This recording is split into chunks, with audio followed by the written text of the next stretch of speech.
also just being goddamn. He is a family man, father of the year, has a husband of the year. He can sell you a poop stick on fire, baby. He is the, not done yet, the Rogers Island. He recreated Revis Island, made it Rogers Island. Do not come fuck with him and the Washington Bulldogs, baby, and the Semi-Pro League. He will lay your ass down. Get it right now. It is my good friend, Dexter. Terrence. Excuse me, Terrence. I just called you Dexter my whole life. I do apologize. Terrence Dexter Rogers, number 29, looking oh so fine. How the fuck you doing today, baby? I'm good, baby. I'm good. Thanks for having me. Really excited for today. And it's a real honor. It's about long overdue. I've been wanting to have you on the show for a little bit now. Yes. I'm ready to dip and dive into our topic for today. Like I said, I'm proud that you have this whole podcast going for you, my man, and really support it. And hopefully we get some more supporters after today as well. But yeah, happy to be on here. I appreciate that, man. And like I said, more than honored to have you. And first question I always like to ask is, how the fuck do you know my obnoxious ass? Well, since high school, if we want to go way back, we actually met. Let's go way, please. That's what we do here. Little League football. We actually played youth league football together. My first year of Little League football with tackle that, and we played together on Mr. Shredder's. Actually, it wasn't even his team. It was Coach Scott's Jaguars team. He was Mr. Shredder's was the assistant coach at the time. Yeah. Yep. Yeah. And that's where it started. That's where I first met you. Definitely threatened your playing time, but I don't think it ever fully affected you. You know, my two plays that I was always going to get in. Real legend. But I wish we were in the Four Corner studio because we actually, Dexter, have the picture. Yeah. Hung up of the Ashburn Jaguars of me, you, the owner of Four Corners Studio. Michael Shanuti may have heard us talk about this on this episode. Mom's fridge. Like it's still being hung up to this day. It's still being hung up on my mom's fridge to this day. Hell yeah. Let's go. Yeah, that's awesome. Well, big shout out to the Ashburn Jaguars and the Ashburn Youth Football League, baby. That is where it all kind of started from. But yeah, man, it's we'll just jump right into the topic though, because I think it's a loaded one today, and it's one that you know, I want to handle with great care, and I'm mostly gonna shut the fuck up during today's topic because I don't have much to contribute at all except to acknowledge my role in this huge fucked up system we are in today, and I think it's pretty evident what we're going to be talking about at this point, and that is racism. I mean, Dexter, I wanted to have you on this show a couple of weeks prior to what's been going on, you know, within the last 2 weeks, but I said I need to have you on right now, man, and I think it's more relevant than ever. I mean, because one, this topic, racism, is more ingrained in America than football, apple pie, and goddamn democracy itself. And it has been there as long and even before America was birthed, and even more so in America now. And all that being said, man, again, I'm not going to talk too much today, but it's something I just want to acknowledge up front before we really kind of deep dive into it, is the advantages I've had being white, and not having the ignorance of really realizing that until my later 20s. Dexter, I never got had an interview where I didn't get the job. I never had to worry about walking into a store and being a target. I never had for one moment to worry about my every move and every step.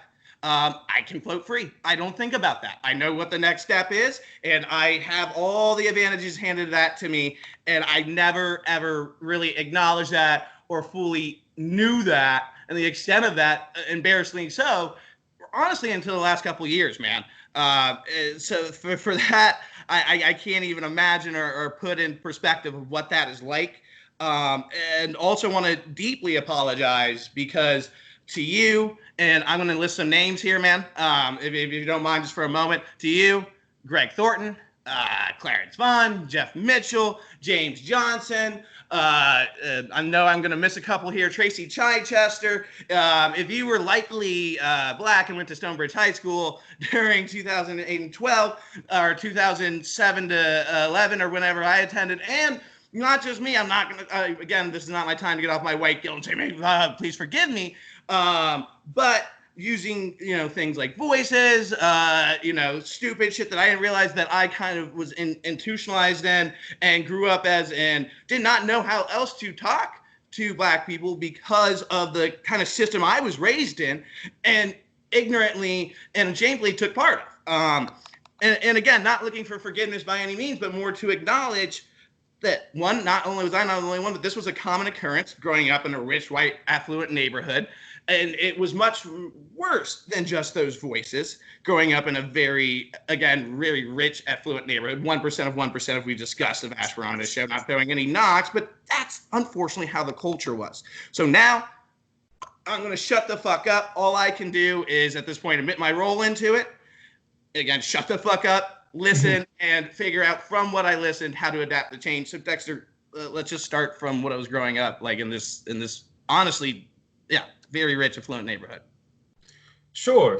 And those are pretty awesome words that you just dropped on us. So we can just go ahead and jump into it. When I'll speak on the good of growing up in a diverse and also predominantly white neighborhood and rich neighborhood at that. One, I definitely would say my childhood, I had a good childhood, great childhood. I'm glad my parents were both blessed to come from not the greatest backgrounds, but they educated themselves, got themselves a degree. My mom has an MBA.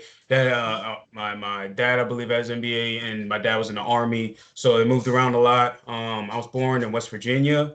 And at that time, my dad was still in the Army. I think he retired after that. And then he came out here in Ashburn, Virginia, before everything was being built. It was still kind of farmlandish. So I actually attended, went to daycare in Herndon, and it was a little bit more of a diverse crowd.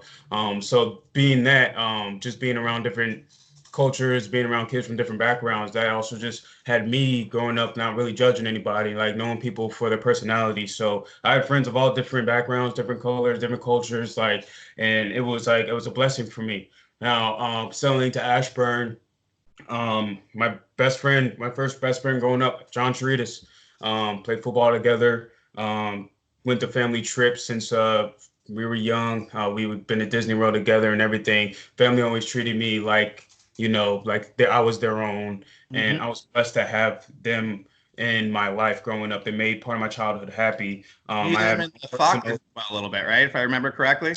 Nick Faulkner too, Carl Euler, few good buddies. Like, it was a pretty diverse crowd.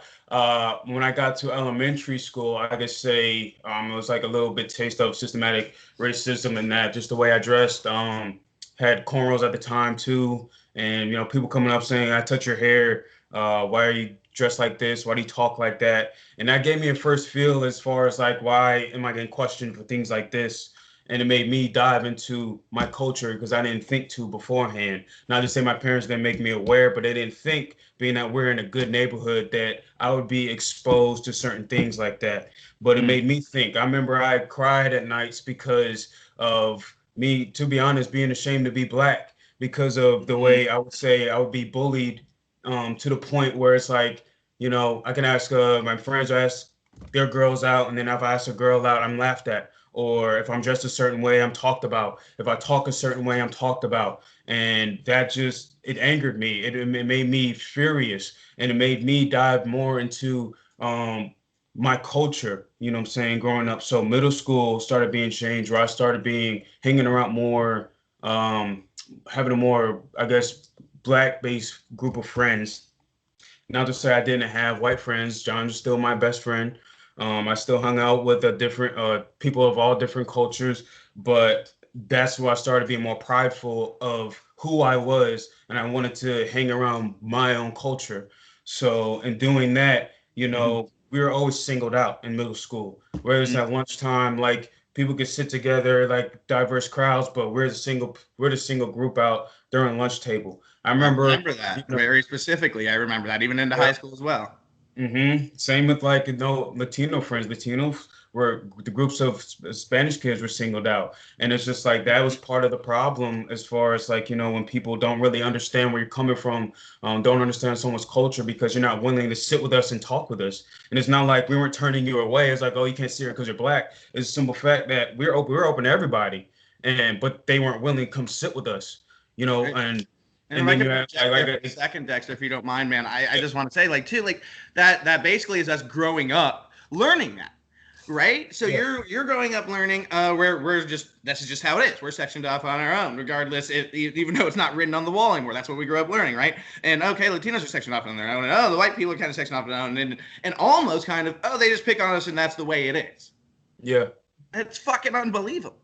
Yeah, and then also, fuel stereotypes that makes people think certain type of things, what they see on TV, what they see in the media. Like I remember questioning going back to elementary school, being questioned because I had great grades growing up.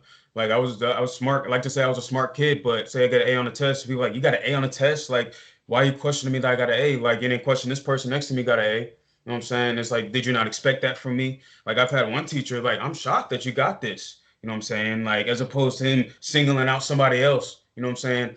But what I learned too, and also speaking from my father, who's taught me what my great grandfather went through, my grandfather went through, is like we black people are constricted in that it's either we could choose to act on something or we don't. If we choose to act, then we're seen as that violent, loud black person. If we choose not to act, turn the other cheek, then we're seen as that person, being a little pussy who's not standing up for his culture. And that's where a lot of people are conflicted when it comes to that. And I can dive into that later when we get into later topics. But going back into growing up, being in high school, that was more of a judgmental place for me. Not to say I didn't love Stonebridge, love the sports aspect of it. Had a lot of friends there. Everything about it, like overall, I love going there. But to speak on Absolutely, I did as well. yeah, like it's a great school. But speaking on just certain type of things, like I said, that was probably the most judgmental time for me. Like that was more when I was starting to get called the N-word, or somebody called me monkey, or say if there's parties going on and they ask who I'm with, and I'm saying I'm with a group of black friends, they choose not to invite us. Or they'll say, oh, that party shut down, and we find out the next day they still had the party because they just decided not to invite us. Or I got laughed at because growing up, I listen to all types of music. I like rap, I like rock, pop, all types of music, R&B. And if I didn't know a certain type of rapper, I'm laughed at. If I didn't know, like if I dress a certain way, if I didn't have certain type of clothing on, I was laughed at. Like even speaking on John's behalf, like it was if anything, it was Stonebridge could have been to an extent, it was a place of bullying and racially and just plain old bullying. Because John, I defend him at times just the way he dressed. You know what I'm saying? And it was like he's not like he wasn't poor or anything, but he would just wear certain clothes. He didn't have to feel like wearing designer or the nicest shit. I felt the same way, but I had to feel different about it being around certain groups of people. You know what I'm saying? That's where I just have a little bit more swag or carry myself a little better. You know what I'm saying?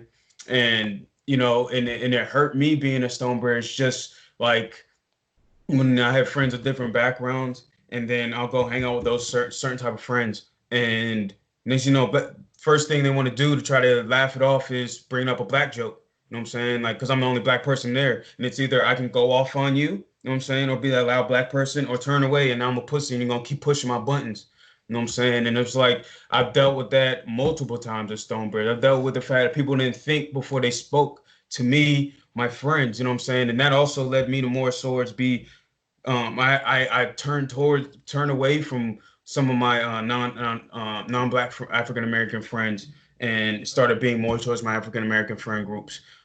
Just off that simple fact that what I'm saying, we didn't see eye to eye anymore, and you would just say stupid things that I didn't want to hear anymore, and I just got sick of it. You know what I'm saying? So and then see eye to eye, man. Well, and that's the thing. It's just like you think you see eye to eye until you truly know somebody when you're outside your setting, outside your comfort zone, and you're in public. And like being a Stonebridge, it's like I said, very judgmental place. It takes one thing for you to realize that person really does not have your back. You know what I mean? And I found that out with a few people, just a few group of friends, and I had to just growing up, either grew apart or just had to keep moving on. When we see each other, it's like, hey, it's no hard feelings. Like we're cool and all that, but just know it's like I'm not gonna have you, you know what I'm saying, come meet my son. You're not gonna meet my family. You know what I'm saying?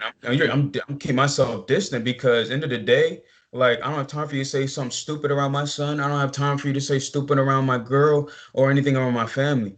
there's people that my family, you know what I'm saying, I grew up with, and they know. And if I really spoke on stuff that they said to me, that would hurt my parents, like their feelings of the strength that they had them. They were in our house, you know what I'm saying, shared meals with us, to like all the stuff, you know what I'm saying. And it's just like it's craziness that I've dealt with. High school is also first taste of for me being a black man in America. Me and Jeff Mitchell together were profiled off the strength that we were at McDonald's, and there was police officers that looked inside and they looked at us, and I knew they were probably going to end up stopping us. But you saw other teen kids walking by him. You saw packs of like some teenage white kids, and then you see families walking out, and I'm like, they're about to stop us. So as soon as we stop eating, and we're coming from the gym, I believe, and Jeff can attest to this, we're walking out, and they come approach us, stop us from getting to where we need to go. And it's like, what's going on? And that pissed me off to no end, off the strength that it's like, you let all these people pass. Why the fuck are you stopping me? It was like, and there's a 90% chance those white kids definitely had a lot of weed on them or some kind of drug. They were saying that we match descriptions of people going through cars, few blocks up. And I'm like, we're coming from the gym. You know what I'm saying? And it's like, and they're asking me for my ID. I'm like, no, the fuck you can't. What's seeing my ID gonna do? You know what I'm saying? Like, did you see there was an ID dropped near the cars that were being gone through or whatever? It's like, no, fuck y'all. You know what I'm saying? I honestly was dumb about the situation because it could have escalated to something. But at the time, young-minded myself, I was angry. Like, just took one thing for me to snap. It was just like, it was a lot. And the simple fact that those people passed, but you chose to stop us because we match a description of people going through cars. I had my mom's car at the time. You know what I'm saying? I had my own money that I worked from cutting grass, and I'm getting stopped for shit like that. And it's like, it's frustrating. Like, I remember one time I was walking from my girlfriend at the time's house senior year, and it was at nighttime, of course. But cop, like say I'm walking this way, cop's driving this way. He looks over at me, decides to bust a U-turn, and I'm getting to a street light. He cuts me off with his car, and he's asking me, "Where are you going?"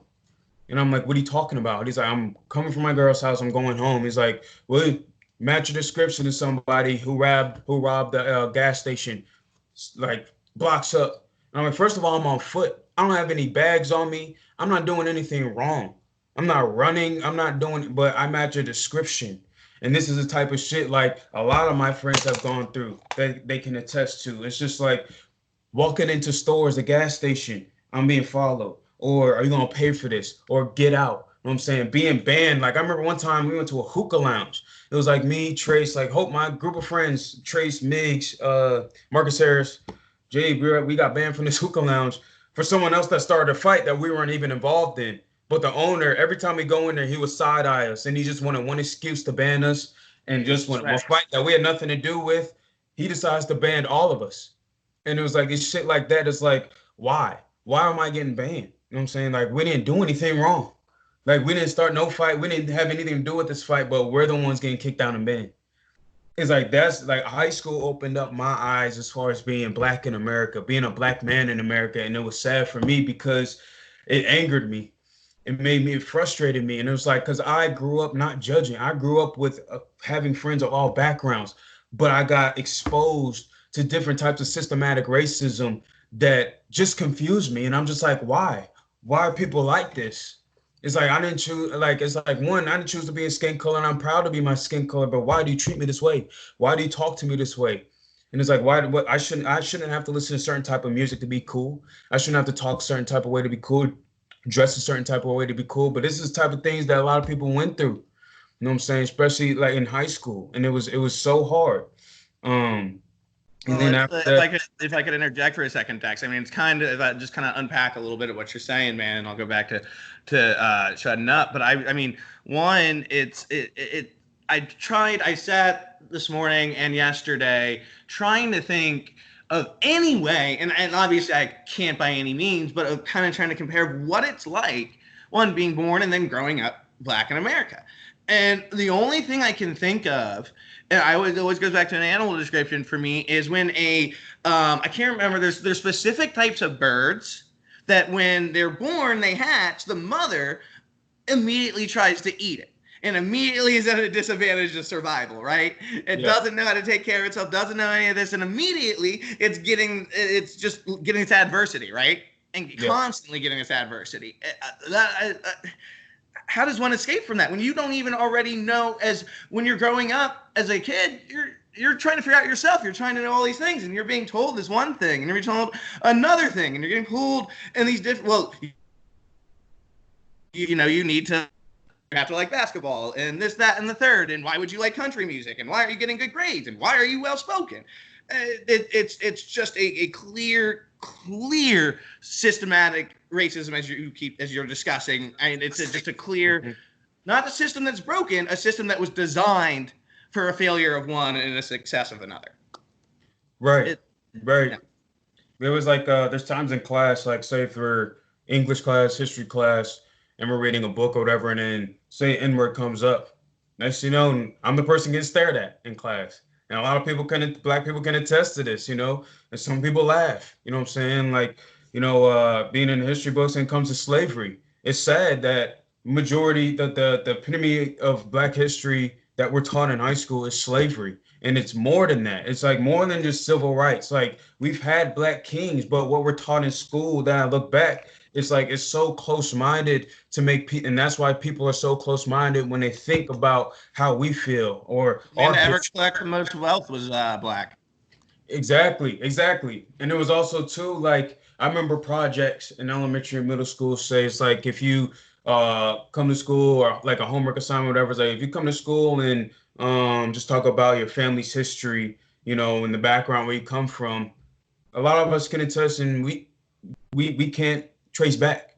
We can only go as far as maybe slavery, where we had our white friends that come in, oh, I'm related to his Irish king, I'm related to a Scottish prince, I'm related to a Roman, you know what I'm saying? Y'all can trace back to that. But a simple fact that I get laughed at, and it's like, where are you from? I guess Africa, I don't know. You know what I'm saying? And it's frustrating that we have those topics come up and people don't speak on it. And then it's like it's made light of and it's laughed at. And I've been laughed in my face about it plenty of times as well. Oh, you're from Africa. You know what I'm saying? Like the word African American, a lot of us, that's why a lot of people prefer black, because we don't know where we're from in Africa. We can't speak on it. You know what I'm saying? And those assignments that come up, it's so sensitive, and teachers should have known better. But the fact that they push it on us we don't, I have to ask my parents, and they're like, before Ancestry.com came about, it's like, we don't know. It's like, I can only trace back to your great grandfather who was a slave on a plantation. You know what I'm saying? Like we had to go through that shit during school and try to explain to people. Like I'm related to one of the most racist Confederate generals. You know what I'm saying? Of the strength that he raped my great ancestor. Like I can trace back to that, but I don't feel like it's a sensitive topic. You know what I'm saying?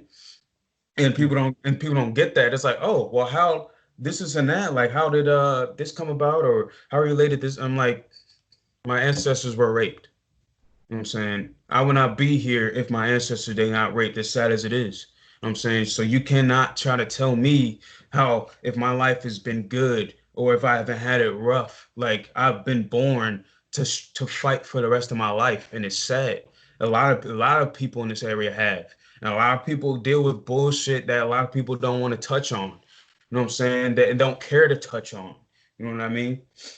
100%, Dexter. I mean, it's almost like it's in the mainstream. It's put in you from an early age. As a white person, I can say it's fed to you, whether you realize it consciously or subconsciously. It's 100% fed to you, Dexter. It's whether it's in our movies, it's in this, that, and the third. While at the same time, the black movies, black comedians, any black form of art expression or creative expression, is pretty much like dark lighted, put away right away. It's only really in that community. You don't really get to see a lot of it, and more so that's coming now. But like the big quote is with comedians, for just an example, being the stand-up that I am, is, the quote is one black comedian at the time. Here's the history for you: Richard Pryor, Eddie Murphy, Chris Rock, Chappelle, Kevin Hart.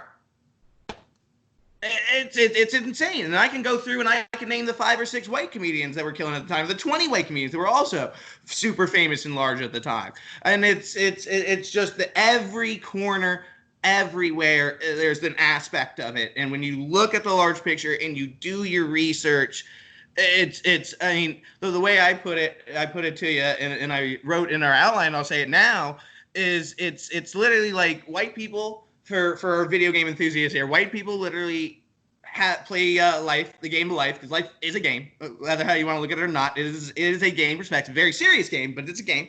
And we are playing Madden on rookie. Yeah. You guys are playing God of War on God mode, where you cannot die and you cannot restart at the save point. For my non-video game fans here, it's more like we're playing Candyland, where no matter what, you're getting to fucking Candyland. And you guys are playing the game Risk, which is a strategic, complex war game, which you're almost always fucked at any moment. Yeah, yeah.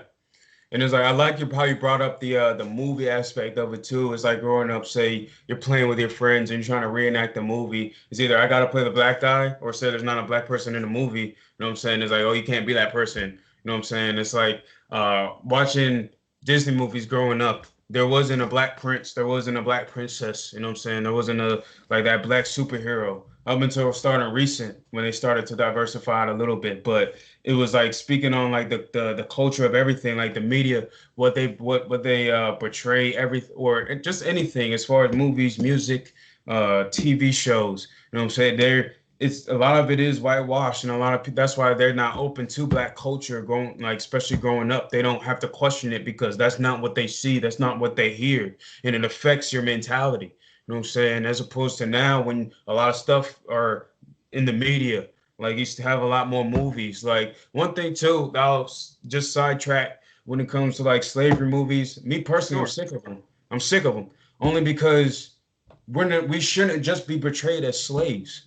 Like our history goes back more than just that. If you want to go trace back to the African kings, the Moors, the original people, you want to go back to that. There's heroes throughout history. But here we are still talking about slavery. Here we are still talking about civil rights activists, which is great. It's powerful. We should learn about it. But all we're doing is remaking and continuing to grow that narrative of that's all our history is about. And that sickens me to this day, because we're allowing the vicious circle to continue, right? We're allowing the vicious circle to continue. Right. How much you want to pony it up and doctor it up and make it, well, it's different now. You look at it at the end of the day, it's just a little bit fancier coded. Right. Because it's like I haven't watched the last few slave movies that come out. 12 Years a Slave. It's like I'm tired of seeing my people portrayed like this. And that slave movie I actually saw was Django Unchained.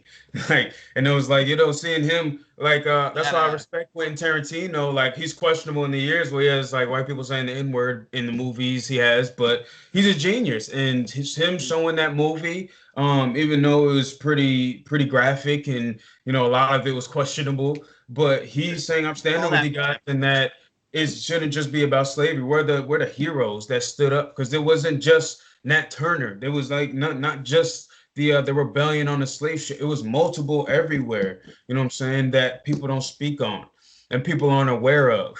But the ignorant people just sit here and say your history is just full of slavery and civil rights, and that pisses me off to no end. That we're taught this in schools. Like, we're taught this. The kids growing up are taught this. They even tried changing up the history books, saying now they're trying to say it's just indentured servants and not slaves. You know what I'm saying? So they had to take those books off the shelf because so many people complained about it. It's like you don't realize how real of that part of history was so real for us, and it still affects us to this day. And that we are constantly reminded, whether you work at McDonald's or corporate America, we're constantly reminded that we are Black and we are mistreated, and we are the people that are always going to be trying to either talk down to, or we're broke, or try to break down. And that's why it's like you said, when you're relating the games and everything, every day we have to fight. When we're born to when we die, we don't live comfortably. You know what I'm saying? Like, it's sad. It's sad for us. And in times like these, you see it. It's sad. And honestly, man, it puts me almost at a loss for words, Dexter, because I think it's an obvious question when you go back to the research and you look at it all. But there's clearly a two-system thing here, like we've been talking about, right? There are two Americas, and one is the historically, as it said, disenfranchised, been told their whole entire lives, you either got to play basketball or you got to rap, and that's the only way you're going to be successful. Sorry, that's it. And what fucking world does this happen? And again, yes, it's an obvious question at the surface of it as well, right?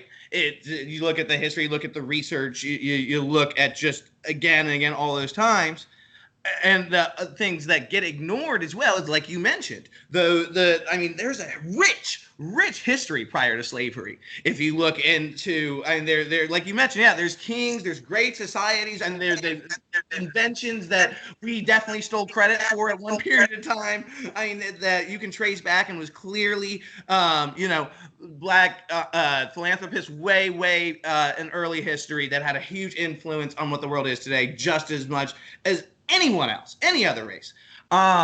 With all that being said, man, I mean, again, like I said, on the surface, it's and when you dig deep, it's a little bit obvious here, but I still want to ask it: how did this get so out of control? I mean, I mean, because George, I want to take a quick time to mention as well. George Floyd was just a horrific reminder. There, I mean, I'm going to bring up the list real quick just to say the names. I had it up here, and I have a horrible memory due to years of smoking pot. So, ladies and gentlemen, do forgive me. Let me bring back up the article. Here it is. And those names are Trayvon Martin. And I also apologize if I pronounce these incorrectly. Dexter, correct me where I may be wrong if you can. Trayvon Martin, Kai Gurley, Eric Gaynor, Terrence Crutcher, Tamir Rice, Mike Brown, Freddie Gray, Philando Castile. I was nervous about that one. Breonna Taylor, George Floyd, Alton Sterling, Rebecca Boyd, Antonio Martin, Walter Scott, James Clark, Aiyana Jones, Corin Gaines, Sandra Bland, and there's so many more that aren't getting the same attention, that aren't getting the same, attraction as that weren't recorded, that weren't delegated. That you can go all the way back to also, the Central Park Five that were in their own way murdered and had their lives destroyed. That now is referred to as the Acquitted Five. And as Will Smith said it best, it's just now being filmed.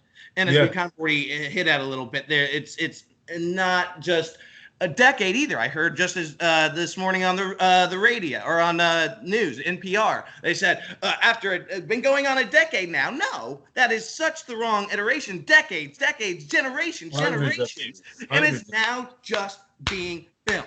That is it. Yeah.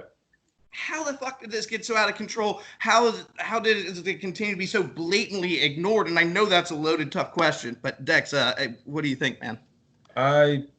My personal opinion is one, people speak on it, and some people feel like it's a controversial term, but for minorities, this system wasn't made for us, especially like going back to when Emancipation Proclamation first dropped and slaves were free, but they weren't, because simple fact that on paper says we're free, but you still had people down south that were slaves.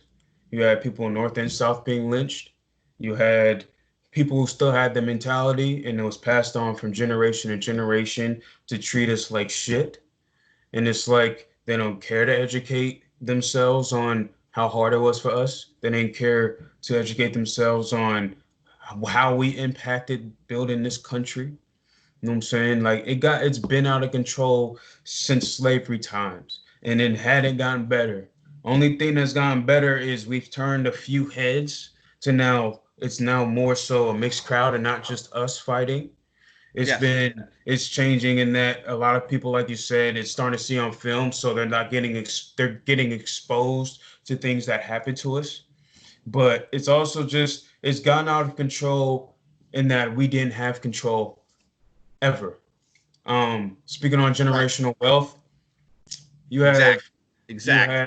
It's always been families, like white families who, you know what I'm saying, you have a kid, like I'll take an example. You have the kid who raped that girl. I forgot his name. He was a swimmer in college, and he raped that girl, the white kid. Sure. I should know being a swimmer, but not that I ever did that. Anyway.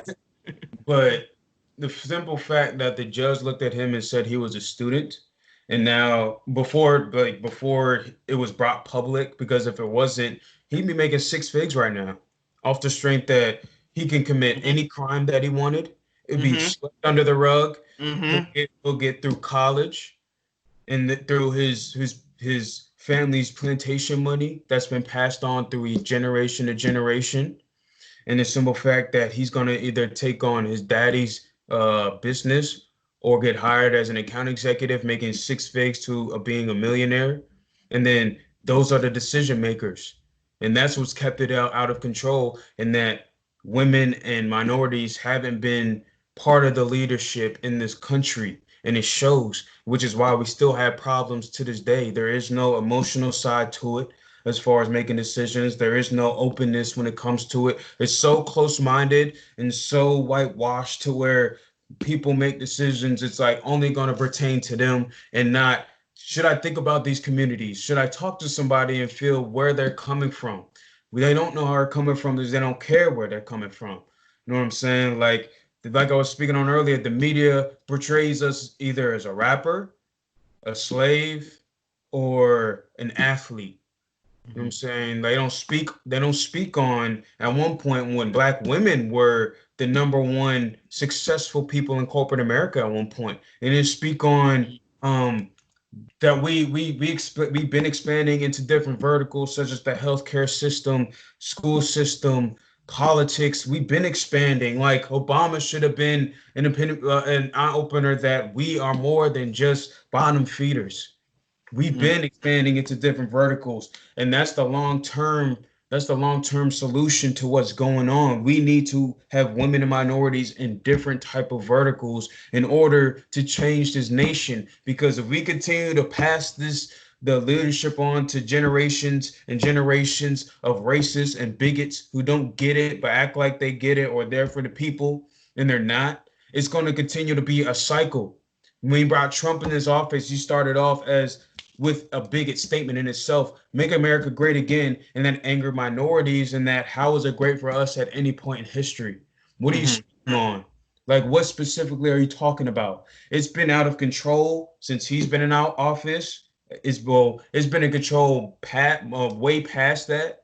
And if it's simple fact that the media, what they choose to portray, because of the people at the top choose to flow out whatever they want instead of what needs to be heard and what needs to be seen. It's been out of control, in that we have the children growing up, they are close-minded. They're not open to certain things, to where they see somebody in a Muslim or in a Muslim gown. I forgot what it's called. Sorry if I was being ignorant for that. I'm watching Rami right now too, where they cover a lot of that culture, and I can't think either. I apologize. But they see them as terrorists. So like, why are you wearing this, or why are you wearing a turban, or why are you wearing a dashiki for Africans? It's like they're so close-minded in that they think being America is wearing the American flag, wearing red, white, and blue, and doing the right thing, and just going to school and working. Not all of us have that privilege. Not all of us have that privilege, in that we don't have that privilege because we couldn't get that privilege, because we don't have the money to go to school. We don't have the support on hand. We don't have the generational wealth that can help us get it to doing absolutely nothing, not lifting a finger. We can commit a crime, you know what I'm saying? And then we're locked for the years, as opposed to, say, someone with a privileged background who's had generation after generation passed down with their wealth. They commit a crime, they're set free, and now they're millionaires. And it's crazy. And it's a continuous cycle. So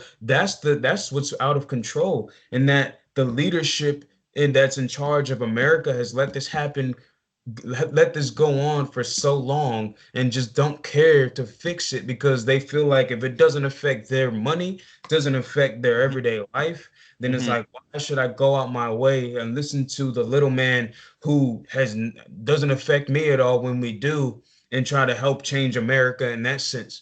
Because that's the ignorance of it all. When I see a racist and I hear racists speak, all I see is just, you just don't know. You don't care to know. You're ignorant to the world. It's not just white people in this world. It's not just black people in this world. It's a world of different races. You know what I'm saying? Don't sit here and talk about, and also people say, I don't see color, because that's false. There's different shades of people in this world, different religions. It's the fact that you need to judge somebody by the content of their character, as MLK said, instead of the content of their or the color of their skin or their religious background, and that's it.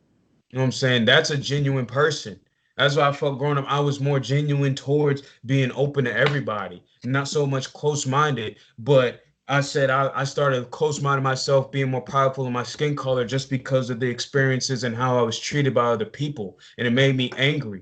It made me angry for a long time until I had to one, meet God for the second or third time in my life. And then two, just being talking and meeting people from different backgrounds growing up as I worked. And it's like, I can't sit here and be mad at everybody. I can't sit here and just be about my people. This is like America as a whole. It's called America for a reason. It's supposed to be land of the free, and people aren't free. But people also speak on like we're not like separate and we're all different. I'm like, first of all, you say the two words United States.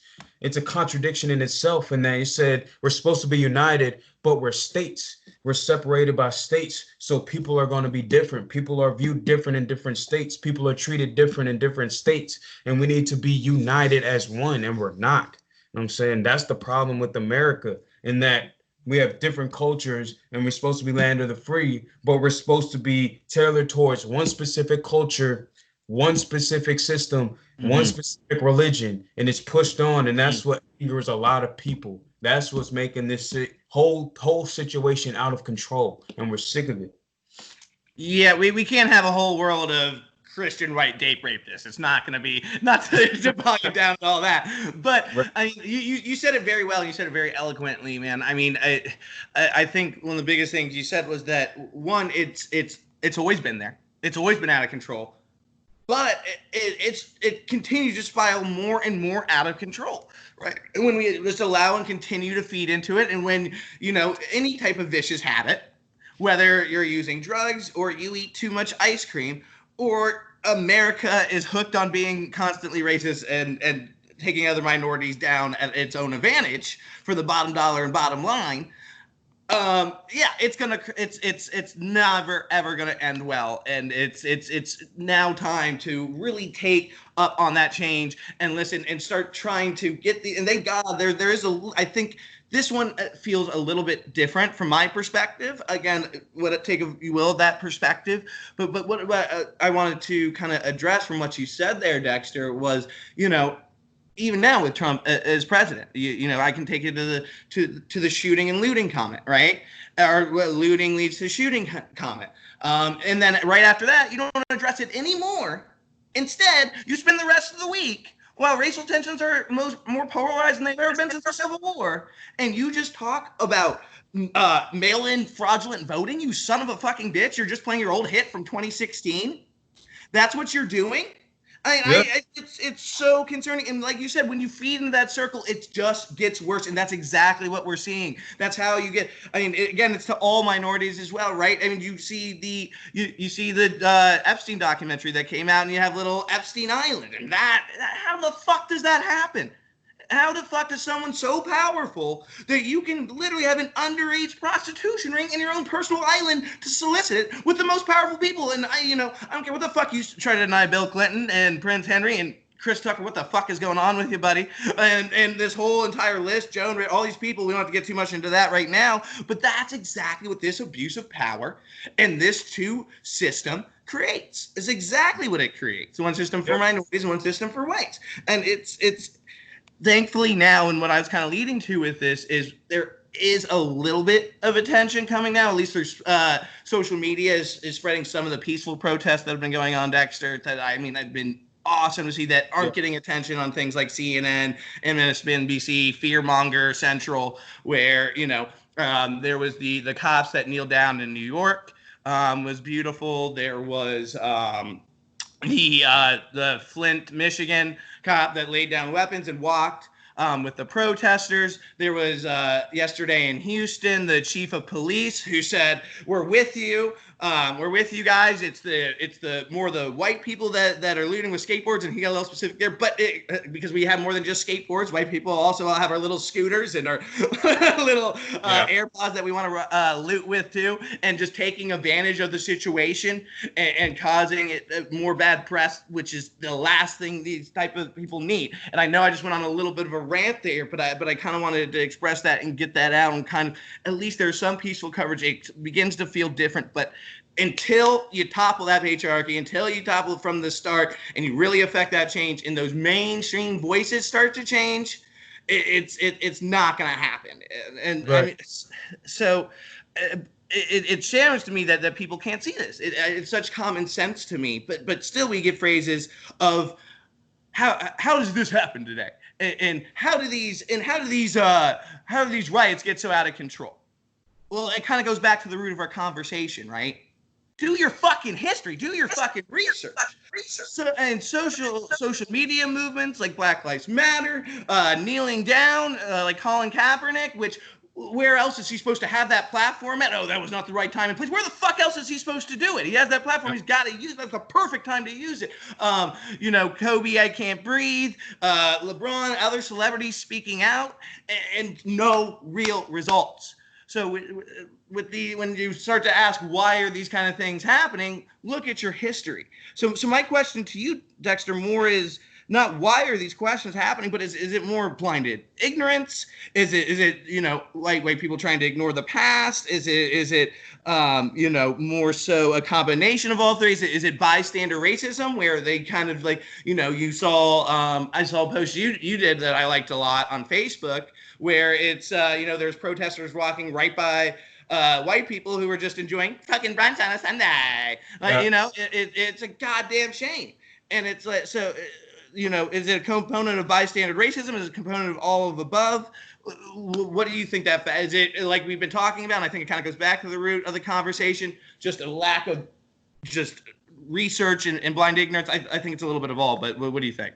I think it is a little bit of all. I think a lot of it is definitely, like, I guess the number one when it comes to Americans, specifically those who don't see anything or see something wrong with more so like the looting and protesting aspect of what's going on.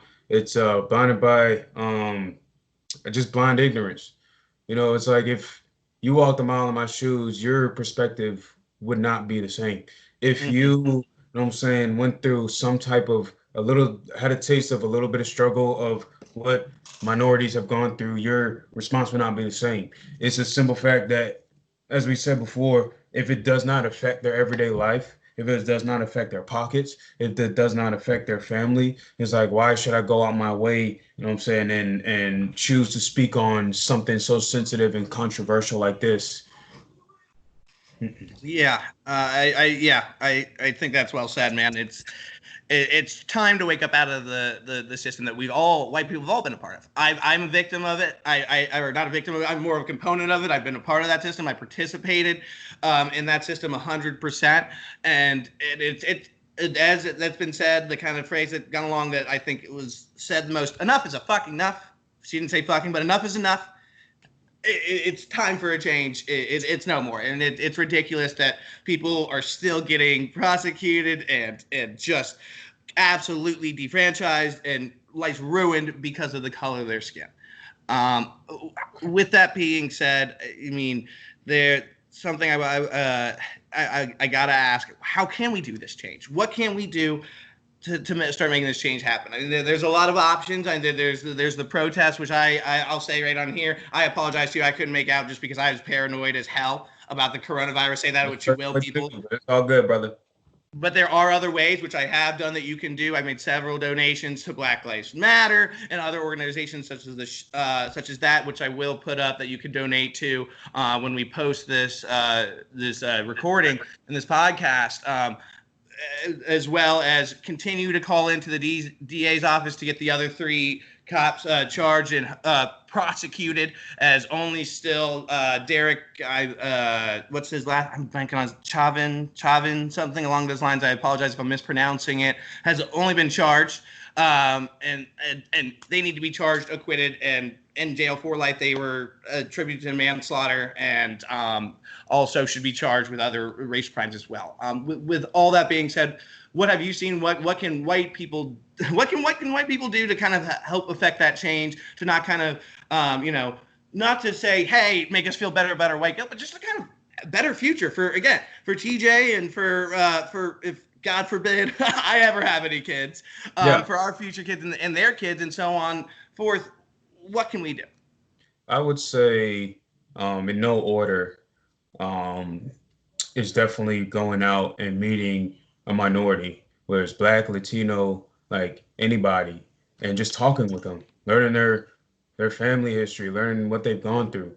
You know what I'm saying? Once you start educating yourself on, like, people want to complain so much about opening the bars back up, and when they do open back up, how about you meet somebody instead of being stuck in your own world and talk to them, converse with them, learn a little bit about them instead of just sitting here judging them or just going about your day.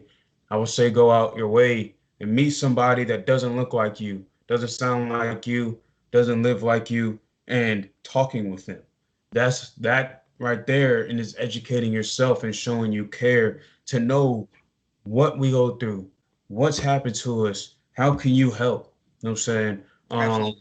I would say another thing is supporting having women and minorities in every vertical that, as far as leadership, we need to have, it needs to change from one group of people that's deciding, the healthcare system, that's deciding corporate America, who gets hired, who doesn't, that's deciding who trains our police, and that's deciding every vertical. There needs to be women and there needs to be minorities in that leaders in that position as a leader. And we need to teach our children this.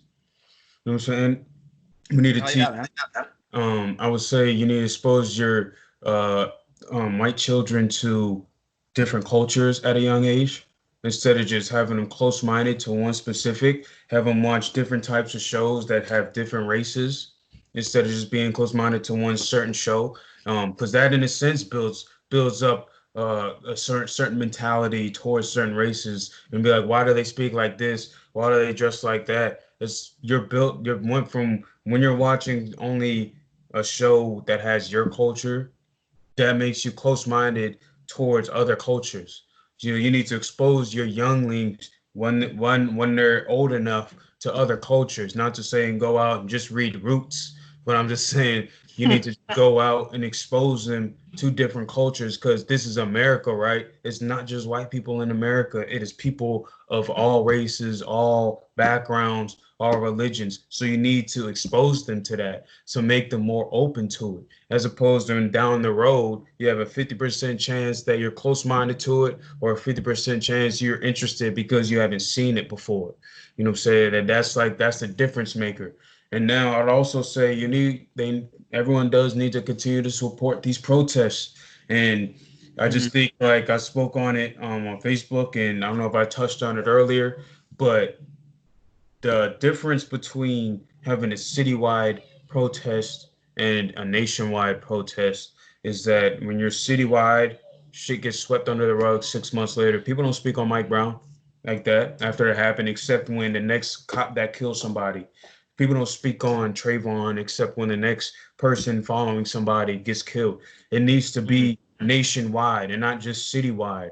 Because right now, what I'm loving, because I spoke on it, I'm like, shit isn't going to change till it's nationwide protest. It's starting to be in that California, Georgia, Virginia, New York, Texas, everywhere is starting to international. There's been Toronto, London as well, and it's spreading worldwide. That right there is a statement in itself. So instead of commenting on what you can control, which is the looting and the burning of buildings, what you can control is, like you said, helping to fund certain movements, marching, you know what I'm saying, being part of something instead of just posting one or two posts and going about your life, being quiet. I have friends like someone made up a good point. You got like some Latinos that, they love saying the N-word in hip hop, but they're quiet during this whole movement. You know what I'm saying? Like, you had all the support for 6ix9ine when he was free. Where's the support when stuff like this happened? Not to say I haven't seen Latinos out there marching or anything, but it's a valid point in that we all need to stand together. Like, you put the energy, the celebrities that you look up to and the celebrities that you worship. It's like you need to put the energy into making America great right here. Not that statement when Trump came out. Making America great is us coming together as one nation. No, it needs to be United Nation is what I would call this, even though it's United Nations separate. But United States, like I said, is a contradiction in itself, because that states are separate and they continue to have different cultures and different people in it. But once we come that United Nation, once we come together as people as one, that's the difference maker right there. And everyone needs to realize and stand together and actually go out their way and just do something instead of just sitting at home. That's all we ask. Just do something. Even if it's the littlest thing, just do something instead of just speaking on what you don't like about the protest. I'm saying go out and do something about this right now, because this is what we need. This is the energy we need. We need everyone to come together. We need to build our foundation. This is what we mean by killing or taking out the oppressors, taking out these leaders. We gotta take their legs from under them. It starts with like the police that took a kneel and protest with the people. I'm like, I spoke on it. I'm like, that would honestly be a difference maker if, say, the army did that and the police did that. They're at these protests. They decided to lay down their arms and badge and helmet and all that, and they stood with us. And then the president's really going to be on his own. Now he's really gonna have to rely on his bigot group that has his back in the Senate. Because if we came together and marched together, not needless to say, that's probably going to be the revolution and worst moment in history if that does happen. But that's the type of thing that we need, the type of energy we need when cops literally lay down their arms and badge and say, you know what, we are wrong. I'm not standing behind or going to continue to work for somebody that doesn't have my back as an American, doesn't support the rest of America, doesn't support other races. We need to come together. We need to stand together, and people need to realize that, not focus on the little things, but focus on the now and focus on the long-term solution. Man, that was. I mean, I can hear people clapping right now. Dexter 2032, man, coming real, because you can't be of age until that election year if I did the math correct. But I mean, it's serious, and that was really beautifully said. I can't really add much more to that than what you said. I mean, you're exactly correct. We need to be united as a nation. We need to be on one page, and whatever that takes at this point, forget about trying to address what your problem or your issue is with the riot or the looting or what you're concerned. Figure out how to contribute in a positive way instead of just making the conversation more polarized and making it just toxic as hell to eventually melt us all down rather than rise us all up from the ashes, because that's what we need to do. That's how we need to stand together. And fucking Dexter, thank you so much, man, for coming on and agreeing to do this. I mean, I really appreciate that. And again, I excellently said. I think you covered a lot of things, and I hope that especially the white free therapy listeners listening and all my free therapy listeners listening really take Dexter's words and everyone's words that are speaking on this movement right now, and really take them to the highest level. Like you said, like the words of your celebrities that you praise every day, like the podcasters you listen to, you get up every morning, the big, like Joe Rogans of the world and stuff that you may love. Take a moment and really put your energy into what they're saying, what their focus is, so you can truly understand how we can become a united nation again, and actually not a united nation again, become a united nation, and actually make America great, because it never fucking has been. Any final thoughts, Dexter? No, I just want everyone to be safe, be smart. If you're gonna be out protesting or whatever, just like I said, just be smart about it. Don't be out,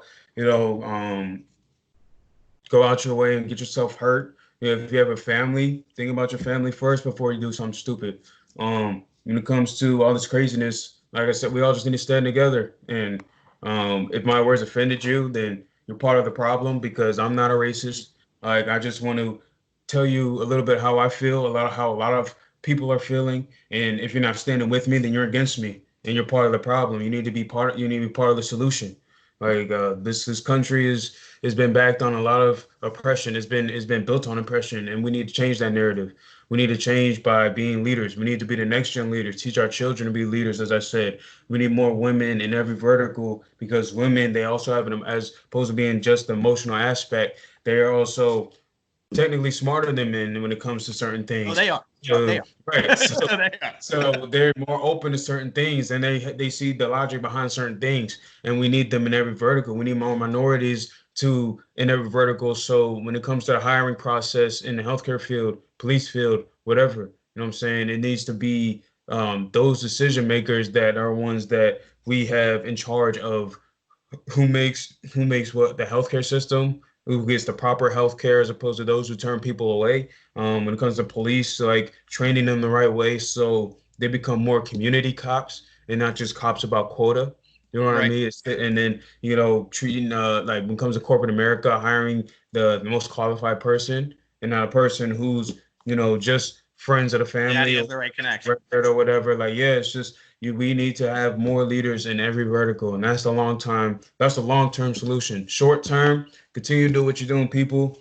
Let's go out, protest, do what you need to do, back up some groups, support groups, follow people, go out and talk to somebody that does not look like you, meet them, understand where they're coming from before judging and saying anything without fully knowing what you're talking about. Trying to vote, I would just say, to be honest, before you even spew things on social media, you need to research everything, every aspect, Mm-hmm. every number. Mm-hmm. Talk to somebody that isn't just looking like you before spewing different things out. Because all that's going to do when you try to spit facts, I have my bare minimum. Sorry to interrupt. I have my bare minimum 5 article rule, Dexter.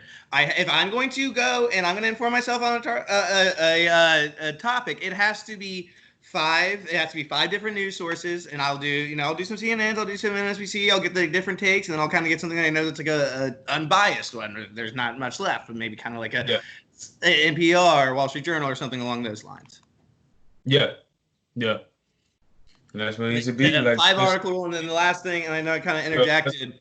because a lot of people just they'll just Google one thing, click on one link, and then it's the end all be all. It's just like you can't just base it. That's the ignorance right there. That's what makes you close-minded. As we were saying, you just want to base things off one thing. You need to look at many different things, see different sources before jumping to conclusions. But yeah, I guess just the last thing is just we also all got to stand together and just keep fighting a good fight. Hell yeah, Dex. Well, really well said, man. And I know we keep adding on, but I want to add one last thing too. Something that everybody's got to remember, man. Like Dexter kind of pointed to, is this is not a political issue.